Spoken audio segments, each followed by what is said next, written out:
Hi, everyone.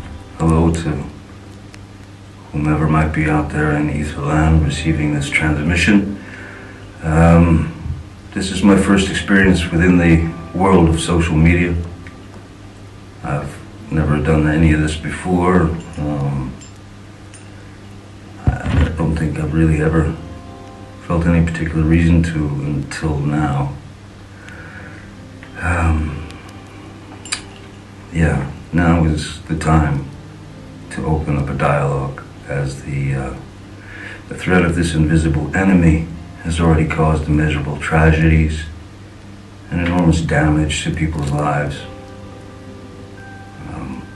People are ill, and without care, people are getting sick and fighting for breath. People are dying at frighteningly high rates.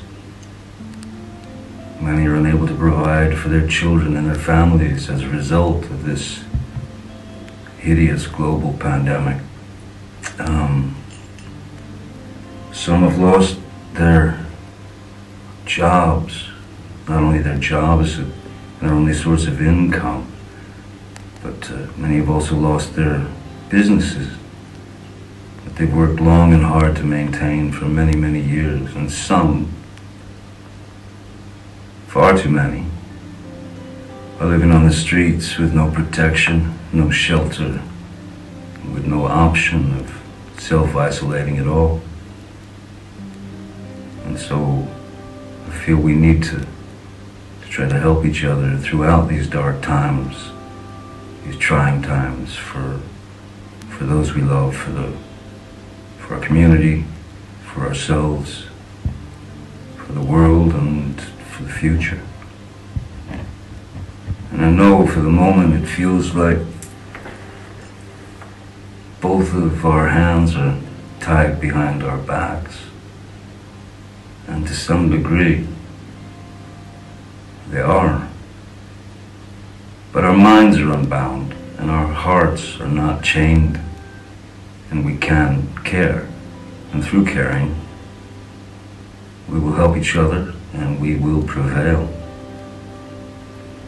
Caring is as close as the eye can see. It's right in front of you at all times, if you just have a look. So, if you don't mind, please bear with me, and I'll try and sum up just how I ended up here, seemingly talking to myself, but with the hopes of reaching out to as many of you who may be looking for other ways to pass the time with the cards we've all been dealt.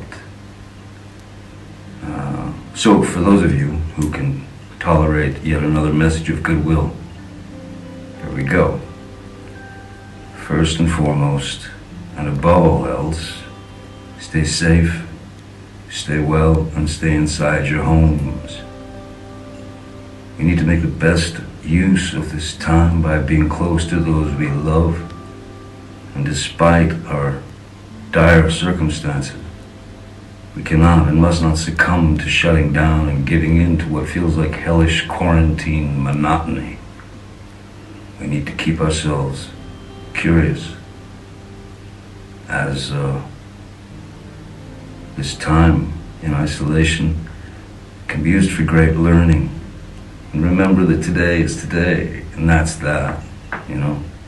There's going to be no refunds given tomorrow for having missed today. Today ain't coming back. So we have a responsibility to each other to approach these times with new strategies. Create something today that'll benefit yourselves and others tomorrow. Do anything you think could be of use to brighten someone's day. I can remember vividly, when my kids were growing up, there were certain points when they'd come to me and they'd say, "Dad, hey man, I'm bored, And my reaction was always the same. Boredom's not allowed. You're not allowed to be bored. There's always something to do. Always. Draw, read, paint, think, learn, make a film with your phone, play an instrument if you play. If you don't, learn. If you don't have an instrument, make one. There are all kinds of things around your house that'll make noise. Let's record those sounds that you discover and layer them, and then write yourself a song. It's really what music's all about, just making noises. I have hope that at some point very, very soon that you and yours will all be safe and surrounded in perfection. Thanks so much for taking the time to hear me out. Also, before I go, on a more, I suppose, personal note, thank you all for your kindness, your unwavering support, and your strength over these years. I'm touched beyond words. Thanks very much. I reckon there's more to come, so I'll see you down the road. Till then, stay well, stay well.